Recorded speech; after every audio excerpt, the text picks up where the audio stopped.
नमस्कार, मेरा नाम है हिमांशु बाजपेयी और ये मेरा यूट्यूब चैनल है हिमांशु बाजपेयी ऑफिशियल, जिस पर ये बहुत ख़ास प्रोग्राम है का से किताब, जिसमें हम अपने मेहमानों से बात करते हैं उनकी पसंदीदा किताबों के बारे में, किताबों से उनके रिश्ते के बारे में, किताबों के उन पर असर के बारे में और किताब पढ़ने की अहमियत के बारे में। और इस कड़ी में हमारे साथ हैं जानी मानी लेखिका, भारतीय विदेश सेवा की अधिकारी अंजू रंजन जी, और हम उनका स्वागत करते हैं कि आज एक और क्षेत्र से एक और जानी मानी हस्ती हमारे साथ हैं, जिनसे हम उनके अध्ययन और पठन पाठन की गहराइयों में उतरकर उसे जानेंगे। तो मैम, आपका बहुत स्वागत है कासे किताब में। Thank you Himanshu, thank you so much.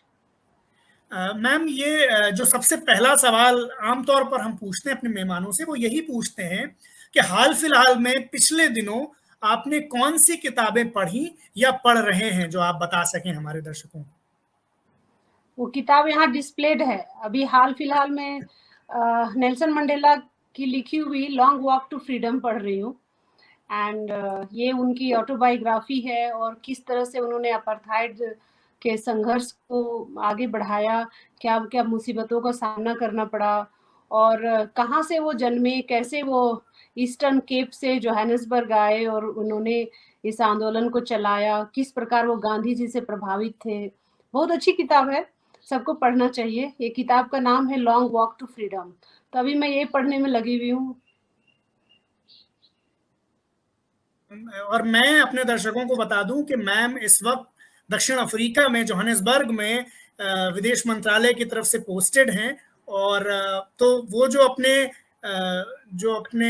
फराइज हैं वो भी अंजाम दे रही हैं, जो जाहिर तौर पर सेवा में रहते हुए होते हैं, और उसके साथ ही लेखन कार्य भी चल रहा है। तो मैम की किताबों पर हम कुछ देर में बात करेंगे। मैम, मुझे ये बताएं कि अगर मैं आपसे पूछूं कि आपकी सबसे पसंदीदा कुछ किताबें कौन सी हैं, तो आपको कौन से नाम याद आएंगे जल्दी जल्दी जो आप बताना चाहेंगे। एक्चुअली ना, मेरे बारे में लोग, जो मेरे जानने वाले लोग हैं, वो कहते हैं कि मैं बुक पढ़ती नहीं हूँ, मैं बुक खा जाती हूँ। तो बहुत सारी किताबें हैं जिन्होंने मुझे बहुत इन्फ्लुएंस किया। सबसे पहले तो मैं महात्मा गांधी की माय एक्सपेरिमेंट विथ ट्रूथ, मैंने बहुत हिंदी और इंग्लिश वर्जन पढ़े हैं, मुझे बहुत अच्छी लगी। और उसके बाद प्रेमचंद की बहुत, उनकी जितनी लिखी हुई किताबें हैं मैंने सब पढ़ी हुई हैं। नागार्जुन की सारी किताबें मैंने पढ़ी हुई है, फणीश्वर नाथ रेणु की सारी किताबें हमने पढ़ी हुई हैं। मुझे मानव विज्ञान में बहुत इंटरेस्ट था, तो मेरे एक पसंदीदा रिसर्चर हैं और मानव विज्ञानी है नदीम हसनैन, जो लखनऊ में रहते हैं। उनकी लिखी हुई हमने बहुत सारी किताबें पढ़ी हैं। और बहुत सारी किताबें हमने, लोनली प्लैनेट्स पढ़ने में बहुत मन लगता है, तो मैंने बहुत सारी लोनली प्लैनेट्स के बहुत सारे कंट्रीज के बारे में पढ़े हैं। मुझे हर तरह की किताबों का शौक है पढ़ने का।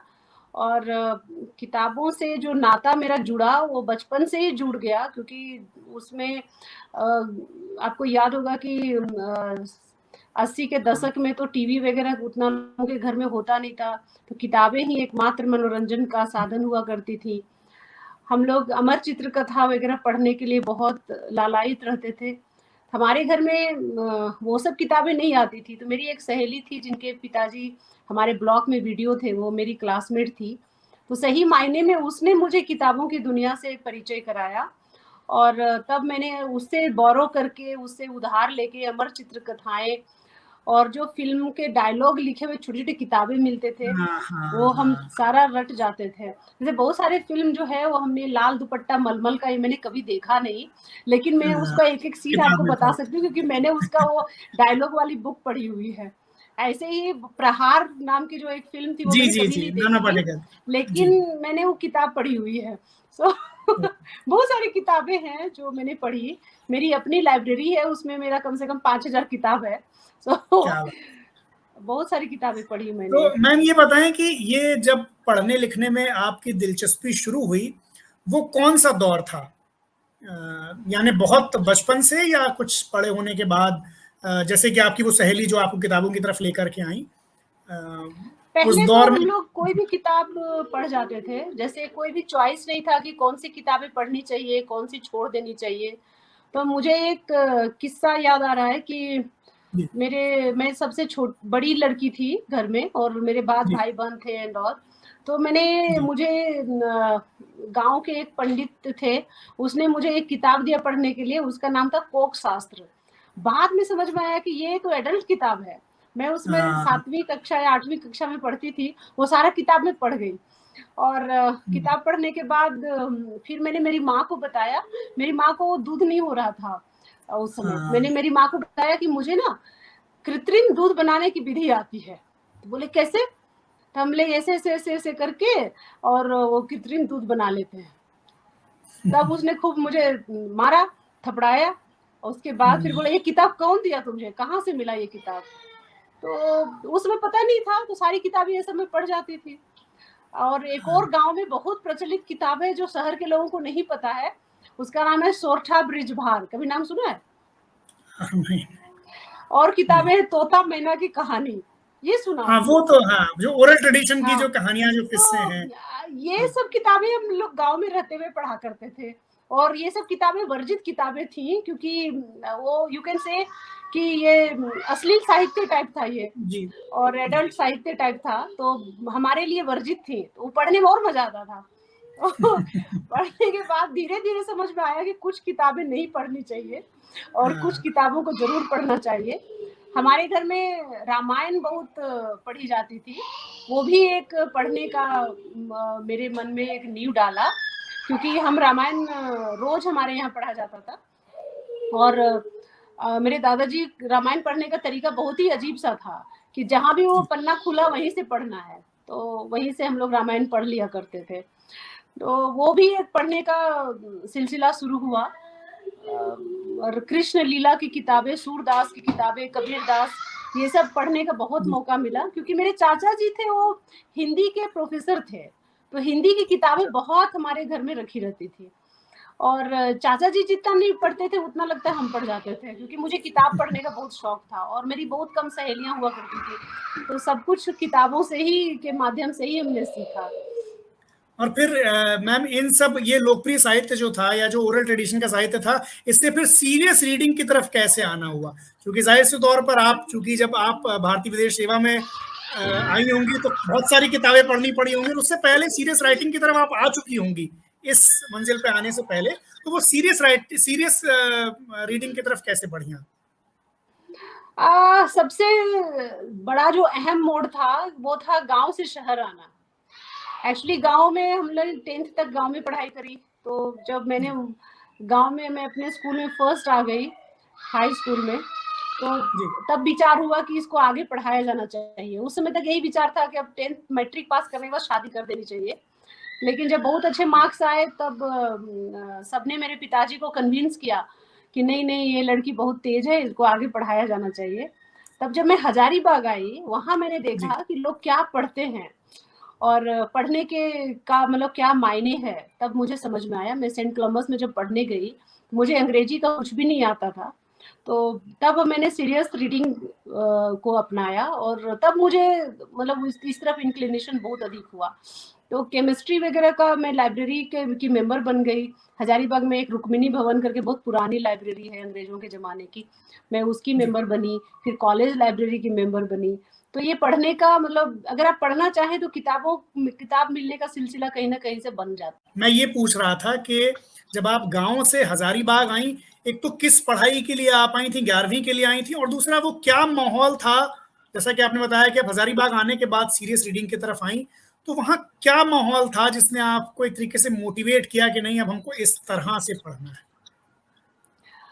हज़ारीबाग में मैंने जैसे बताया कि एक हॉस्टल था और वो उसमें सारी लड़कियाँ रहती थी, एकमात्र हॉस्टल था जिसमें सारी लड़कियाँ रहती थी, चाहे वो वर्किंग वुमेन हो, चाहे वो पढ़ने वाली लड़कियाँ हो, चाहे वो काइंड ऑफ ट्रेनिंग करने वाली लड़कियाँ हों, सब एक ही हॉस्टल में रहा करते थे और जो वार्डन थी वो बहुत सख्त थी और वहाँ पे कोलियरी एरिया से बहुत सारी लड़कियाँ आती थी पढ़ने के लिए, खास करके धनबाद, बोकारो, स्टील सिटी और कुज्जू, रामगढ़ इस यहाँ के कोलियरी में जिनके फादर पोस्टेड थे, वो अपनी बेटियों को यहाँ को सेंट कोलंबस में पढ़ने भेजते थे।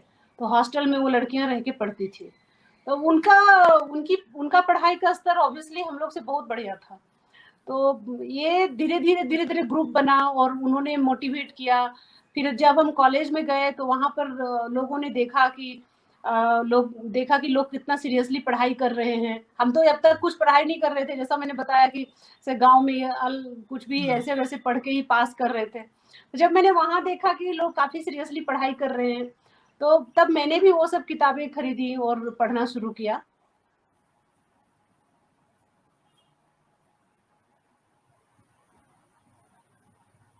जी, मैम आपकी आवाज़ चली गई थी बीच में। हुँ। जी, अब आ रही है, अब आ रही है।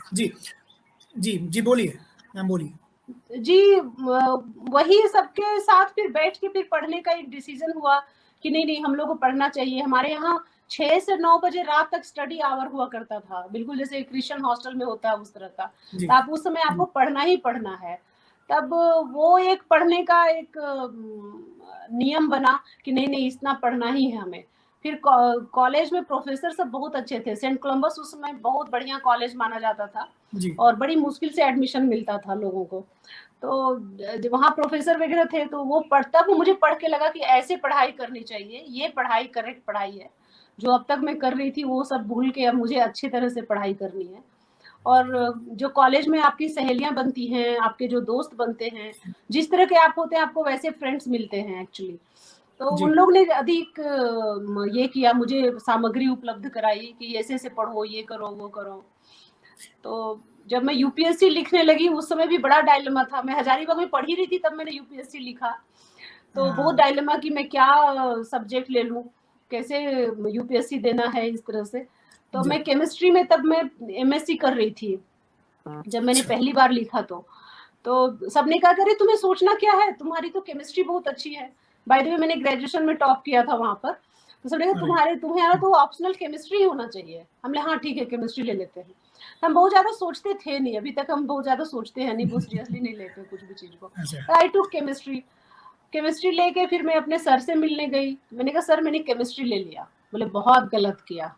बोला इसको हुँ, कोई नहीं लेता है, जनरली लोग 8 सब्जेक्ट लेते हैं और उससे फिर यूपीएससी निकालने में सुविधा होती है। क्यों लिया केमिस्ट्री? कौन पढ़ाएगा तुमको? हमने ये कौन पढ़ाएगा? आप पढ़ाएंगे? कौन पढ़ाएगा मुझे? देन किसी तरह हमने एग्जाम लिखा, उसकी भी बहुत लंबी कहानी है और उनको विश्वास नहीं था कि मेरा फर्स्ट अटेम्प्ट में ही हो जाएगा। तो अच्छा, जब मैं एग्जाम लिख के आई और मैंने उनको कहा कि सर मैंने बहुत सही बनाए, बहुत सारे क्वेश्चन मैंने सही किए हैं, मल्टीपल चॉइस जी, क्वेश्चन होता था। तो बहुत सारे हमने पीटी में बहुत सारे सही बनाए। उन्हें हो ही नहीं सकता, तुम ऐसे झूठ बोल रही हो। तो हमने कहा हाँ सर हमने सही बनाए। तो उसका उत्तर उस समय उन दिनों ना प्रतियोगिता दर्पण के अगले अंक में आता था हाँ, और हाँ, तुरंत नहीं आता था। मतलब आजकल इंटरनेट पे जैसे तुरंत दिख जाता है कि इसका हुँ, उत्तर ये होगा, तो आप तुरंत चेक करके सोच सकते हैं कि आपका एग्जाम कैसा गया, आप कैसा ये करेंगे। हाँ, तो 10-15 दिन तो मतलब लोगों को लगता था कि कितना मैंने सही बनाया है जानने के लिए। तो उसके बाद जब प्रतियोगिता दर्पण में आया और मैंने उनको बताया कि ये देखिए इतना करेक्ट हुआ मेरा, उन्होंने भी चेक किया। तब उनको आश्चर्य लगा कि कैसे इतना सही बना लिया तुमने। फिर जब सिलेक्शन हुआ तो मेरा हो गया, तो फिर आश्चर्य लगा। जब जब मतलब life became very, you can say that came in a very sudden way in my way. और आई नेवर जी। Plan many things but destiny जहाँ ले जा रहा था ले चली गई मैं, ऐसा हुआ। अच्छा मैम जी, ये बताएँ कि ये तो चलिए यूपीएससी तक आपका सफ़र हो गया। इसके साथ-साथ यानी तैयारी के साथ क्योंकि आप लिखती भी हैं, लेखिका भी हैं आप और अभी किताबें आई हैं आपकी और बहुत सराही गईं। तो वो साथ-साथ लेखिका बनने का जो संस्कार है लिखने का, वो आपके अंदर कैसे आया? ख़ास तौर पर अगर हम लिटरेचर की बात करें, तो वो कैसे आया? इसके बारे जैसे में मैंने बताइए। बताया आपको कि मेरे चाचा जी हिंदी के प्रोफेसर थे और बहुत सारी किताबें हमारे घर में रखी रहती थी। तो और जब मैं आईआईटी दिल्ली में गई पढ़ने के लिए, मैं एमटेक कर रही थी आईआईटी दिल्ली में। तो जब मैं गई वहाँ पढ़ने के लिए तो जितने भी वो साहित्य अकेडमी अवार्ड विनर और ज्ञानपीठ अवार्ड विनर उनकी किताबें जी, वहाँ रखी रहती थी, अनुवाद की हुई और ओरिजिनल भी। आईआईटी का लाइब्रेरी बहुत अच्छा है, बहुत समृद्ध है। जी, तो वहाँ तो मैं उसमें जितना भी दूसरे क्षेत्र के लेखकों को पढ़ने का मौका मिला, जिसमें जैसे महाश्वेता देवी और आशापूर्णा देवी जो बंगाल से हैं, उसके बाद दक्षिण से जो है Vasudevan Nair, Kambar and hmm, Tamil literature, उसके बाद फिर मालगुडी डेज जो है R K Narayan and all this things, जी, आई रेड अ लॉट। मतलब लाइब्रेरी मेरा बहुत रेगुलर विजिट होता था। तो वहाँ पढ़ने के बाद मतलब अंदर अचानक लगने लगा कि आई शुड राइट समथिंग, और इस तरह से। तो जो कॉलेज का जो फंक्शन वगैरह होता था हमारे विंग का कुछ जी। भी, तो हमें पूछा जाता था कि तुम कुछ लिखो, कुछ बोलो।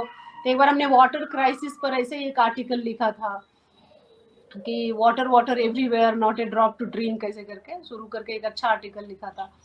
तो लोगों ने काफ़ी पसंद किया। फिर मैगजीन वगैरह में, यूपीएससी का जी। एक मैगजीन आता है हमारे मसूरी में, तो वहाँ मैगजीन में सबको कंपलसरी कुछ ना कुछ देना पड़ता है। तो मैंने एक कहानी लिखी थी, ठेस कहानी का नाम था, जी। और लघु कथा थी, और वो इंदिरा आवास योजना के करप्शन पर थी। तो उसको अच्छा। बेस्ट कहानी का अवार्ड मिल गया कैसे तो। So then that inspired me slowly कि नहीं, लिखना चाहिए, और ये है। तो ये सब जी। चीजें नॉट ओनली लिखने के लिए, पर सेकेंड अटेम्प्ट जब मैं यूपीएससी लिखने लगी तब मुझे ये भी इंस्पायर किया कि मुझे हिंदी लिटरेचर लेना चाहिए और हिंदी माध्यम से लिखना चाहिए परीक्षा। पहली बार अच्छा। मैंने अंग्रेजी माध्यम से लिखी, दूसरी बार मैंने हिंदी माध्यम से लिखी। ये सिर्फ अच्छा। मेरे केस में हुआ है। वाह, क्या बात है! ये तो बहुत बड़ी बात है वाकई, कि हिंदी मीडियम को लेकर अब थोड़ी चेतना, बहुत सारे लोग हैं जो इस बात को उठाते हैं कि नहीं, हिंदी माध्यम के बच्चों के साथ भी यूपीएससी में न्याय होना चाहिए। अच्छा मैम, मुझे ये बताइए कि आप हैं विदेश सेवा के अधिकारी, जोहान्सबर्ग में कौंसल जनरल हैं।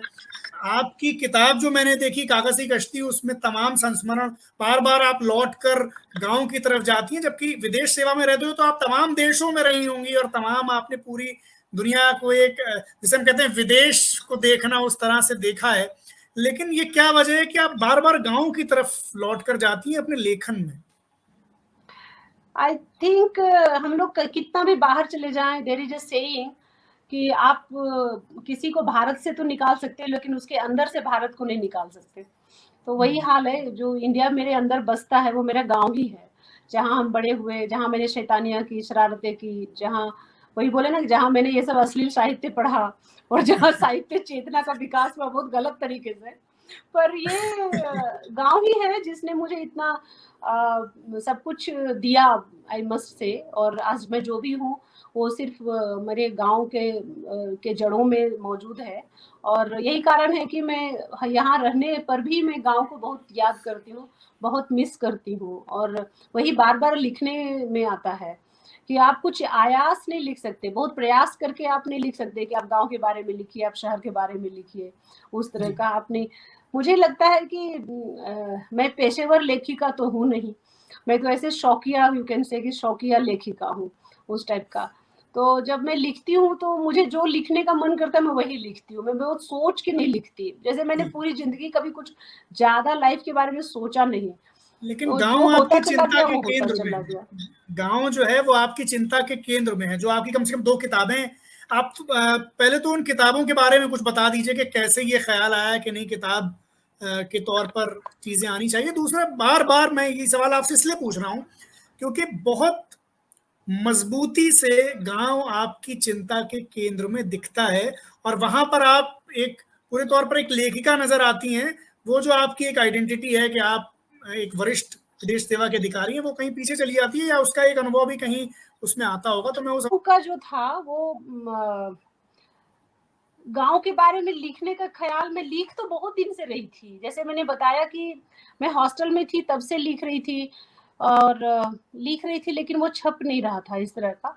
और ये गांव के जो संस्मरण है, ये लिखने का ख्याल तब आया जब मैंने मेरे पिताजी और मेरी दादी को खोया। जब उनका डेथ हुआ तो बहुत सारी चीजें हैं, जब हम लोग बैठते थे साथ में तो बोले हाँ दादी ये भी कहा करती थी, और गांव में ये जो आदमी था वो ऐसे हुआ करता था, और दादी के साथ उसने ऐसा किया, और हम लोग आम ऐसे चुराया करते थे। तो मैंने देखा, बहुत आश्चर्य होगा ये जान के कि हम लोग धीरे धीरे काफी बातें भूल जाते हैं, या नहीं तो उस बातों का कंटेक्स्ट बदल जाता है। तब मुझे लगा कि इसके पहले कि मैं ये सारी चीजें भूल जाऊं, मुझे इनको लिपिबद्ध करना पड़ेगा। लिख लेना हाँ, क्योंकि चाहिए। अगर ये मैं लिपिबद्ध नहीं करूंगी तो अभी ये जैसे ओरल हिस्ट्री है, ये वो भी नहीं रहेगा, ये सबके दिलो दिमाग से मिट जाएगा। और दूसरी बात ये थी कि जो आप देखेंगे कि इसमें बहुत सारे जो संस्मरण हैं, जो वो कागज की कश्ती में बहुत ही आम लड़की का संस्मरण है, इसमें कहीं भी जी कोई बिल्कुल। घमंड नहीं है, कहीं भी कुछ बड़ा बनने का उत्साह नहीं, चाह भी नहीं है उस लड़की को। वो बस एक साधारण जीवन जीना चाहती है, एक खुश और खुशहाल और एक मासूमियत से भरा हुआ जीवन उसको चाहिए। तो उसी में एक मेरी सहेली थी बेबी, वो सचमुच की सहेली थी, आई मीन वो जी, कैरेक्टर थी, जी, एग्जिस्ट करती थी, उसमें एक भी बनावटी कुछ नहीं है। तो उसका डेथ हो जाता है, वो हम लोग मैं 10th का एग्जाम लिख रही होती हूँ, तो उसका डेथ होता है डिलीवरी के टाइम में। उसकी शादी कर दी जाती है क्योंकि उसका कुछ फिजिकल डिसेबिलिटी रहता है, उसके सिर पे बाल नहीं रहते हैं, उसका बाल उड़ा हुआ रहता है सारा, कुछ एलोपेसिया हो जाता है उसमें, मुझे पता नहीं था। तो उसका बाल उड़ जाता है। इसके चक्कर में वो बहुत ही टैलेंटेड और अच्छी लड़की, उसको बहुत मुश्किल से कोई लड़का मिलता है और जंगल वाले गांव में शादी कर दी जाती है जहाँ कोई चिकित्सा सुविधा नहीं है, ना तो ससुराल से उसको केयर मिलता है, कुछ नहीं, तो उसका डेथ हो जाता है। तो मैं बहुत ज्यादा तब से वो मुझे लगता था आई ओ समथिंग टू बेबी, बेबी नाम रहता था, नाम है उसका। जी, तो मुझे लगा कि बेबी की कहानी अगर मैं नहीं लिखूंगी तो कौन लिखेगा, कौन लिखेगा? जो मेरी सही बात। बेस्ट फ्रेंड थी ये कभी, और जिसने मेरे हाँ, मतलब इतना चेतना को जितना मुझे इन्फ्लुएंस किया, तो उसकी स्टोरी को अगर मैं नहीं लोगों के सामने लाऊंगी, हजारों डेथ हो रहे हैं डिलीवरी के टाइम में लोगों के, है सही। ना, लेकिन जिस तरह से हमने इस दृश्य को देखा है और इसको भोगा है, ये अगर दुनिया के सामने मैं नहीं लाऊंगी तो कौन लाएगा, कौन कहेगा बेबी सही, की कहानी। तो ये सही। सब बातें जो बहुत उद्वेलित करती थी कि मेरी दादी के बारे में लोग कौन लिखेगा, मेरी गाय के बारे में कौन लिखेगा, हाँ, बेबी के बारे बिल्कुल। में कौन लिखेगा, तो इस तरह से अंदर एक आडोलन था जिसके चलते फिर लिखना पड़ा। आपकी किताबों से जुड़ी हुई कोई पसंदीदा जगह, कोई बुक शॉप, कोई लाइब्रेरी, और वहां से जुड़ी कोई अगर अच्छी याद हो तो बताएं, अगर बता सकें तो। हजारीबाग में जब मैं पढ़ रही थी, तो मैंने बोला ना दूसरी बार मैं यूपीएससी लिख रही थी, तो हिंदी माध्यम से लिख रही थी।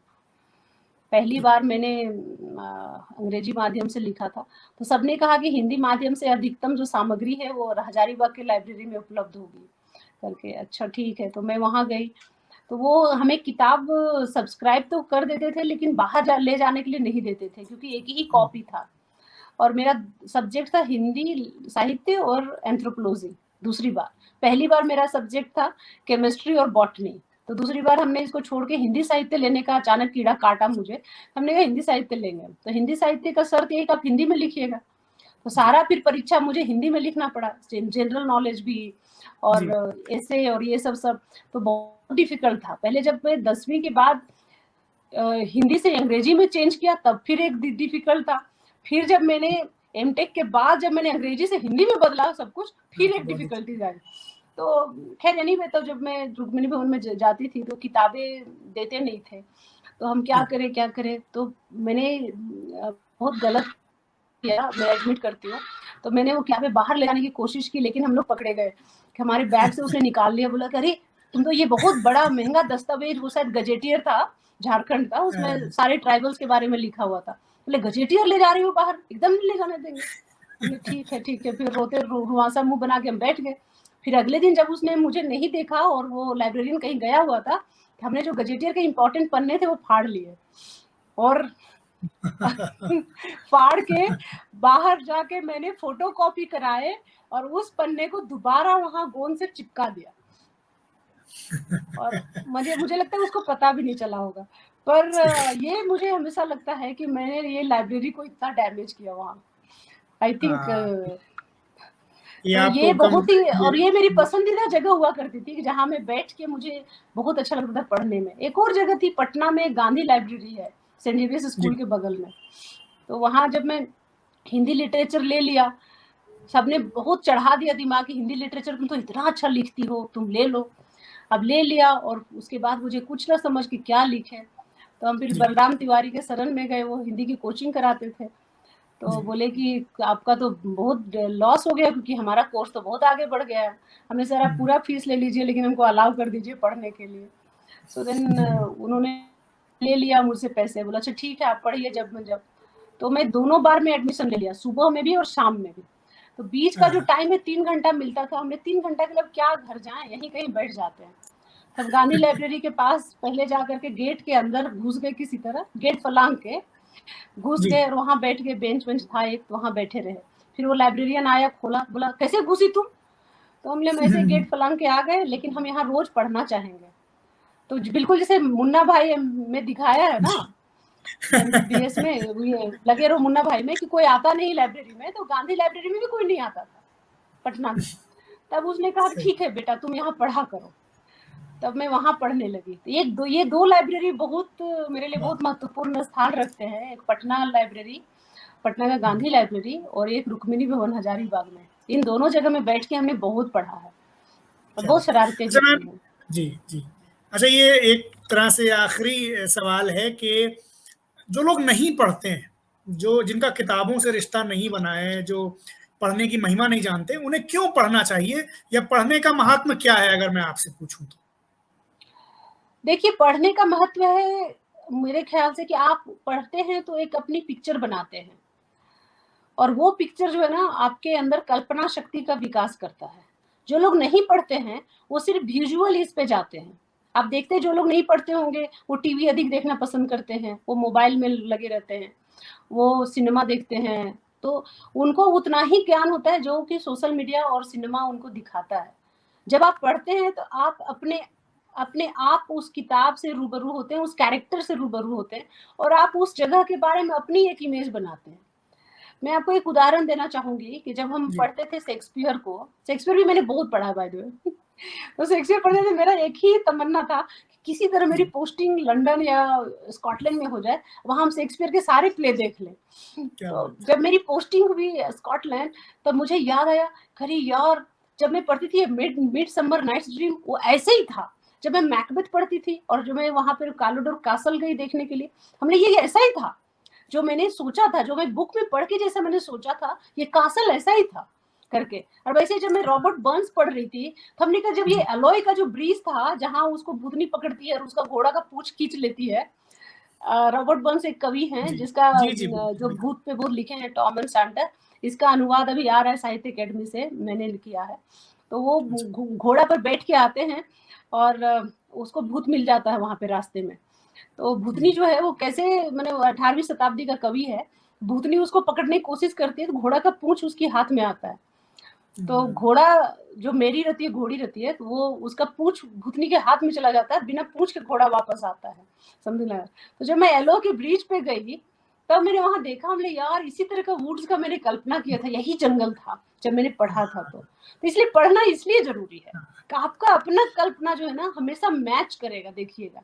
लेकिन जब आप नहीं पढ़ते हैं तो आपकी कोई कल्पना नहीं है। क्या फिर बात आप जब नहीं पढ़ते तो आप नहीं लिख पाइएगा। प्लीज है। पढ़िए, अच्छा, पढ़ने से एक अलग इमेज बनता है। क्या बात है। अच्छा मैम, चलते-चलते कुछ किताबों के नाम बता दें, जो आपके हिसाब से सबको पढ़ लेनी चाहिए या सबको पढ़नी चाहिए, कुछ ना कुछ हासिल हो जाएगा उन किताबों से। महत्वपूर्ण किताबें आपकी जैसे नज़र में। मैं चाहती हूँ कि महात्मा गांधी का किताब को सब लोग पढ़े, क्योंकि मैंने तो इनका भी भारत एक खोज, डिस्कवरी ऑफ जी, इंडिया भी बिल्कुल। पढ़ा हुआ है। और प्रेमचंद की किताबें पढ़ें अगर आप हिंदी साहित्य में सचमुच पढ़ना चाहते हैं।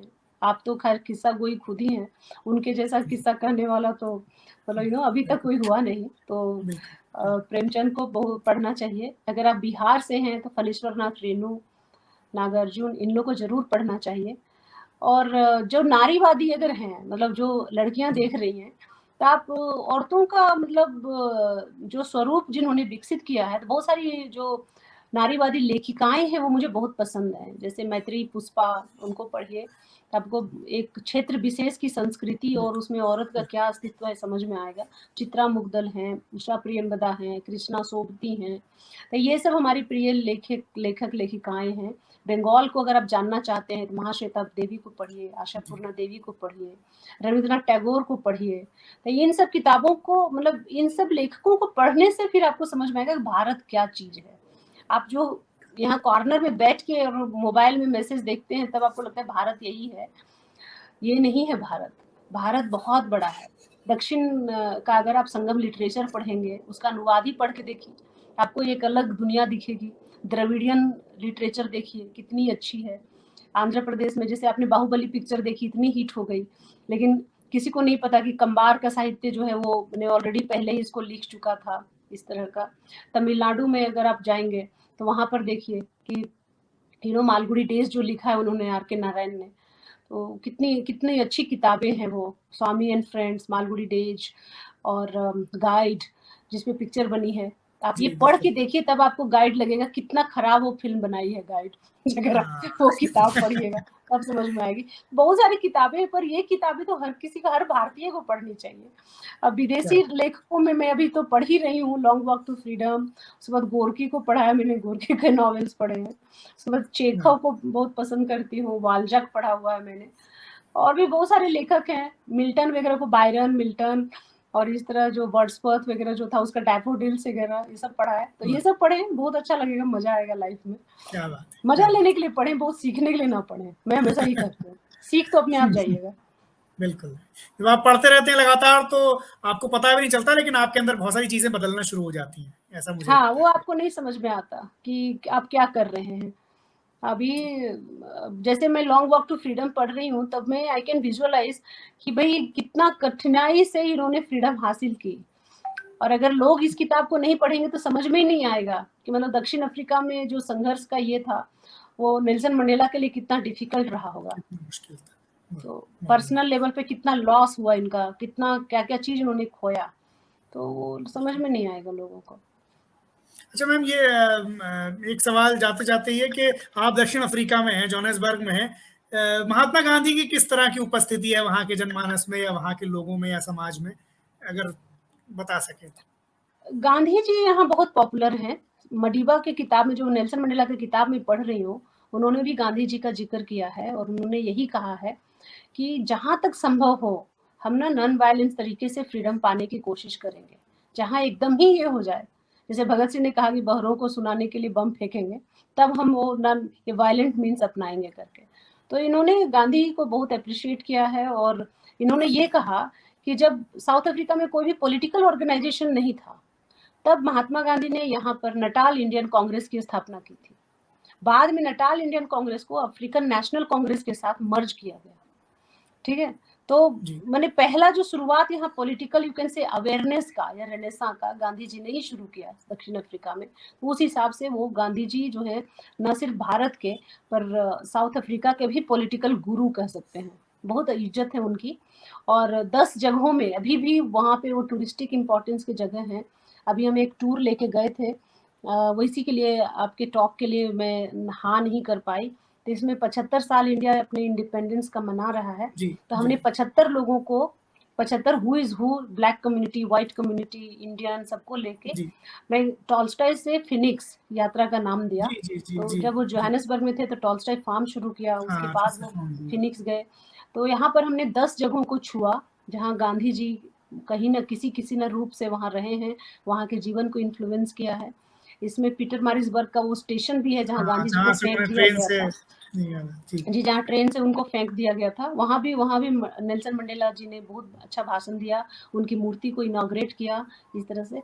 तो गांधी जी का बहुत ये है, यहाँ इन्फ्लुएंस है। इंडियन कम्युनिटी तो उनको बहुत मानती है यहाँ पर।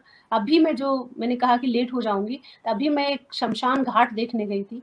1918 में गांधी जी चले गए थे, पर गांधी जी ने सारा अरेंजमेंट किया था और पहली बार साउथ अफ्रीका में पहला शमशान घाट हिंदुओं के लिए गांधी जी यहाँ बनवा के गए थे।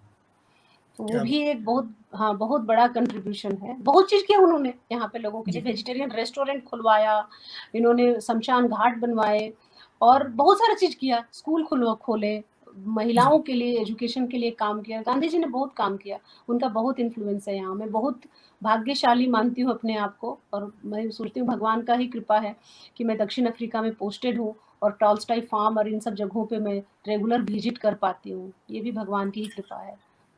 क्या बात है। बहुत शुक्रिया मैम, आपने वक़्त निकाला अपने बिज़ी वक़्त में से और इतनी बातें किताबों पर की। मुझे लगता है कि बहुत सारे लोगों के लिए एक नया आयाम खुलेगा इस एपिसोड के बाद। बहुत शुक्रिया।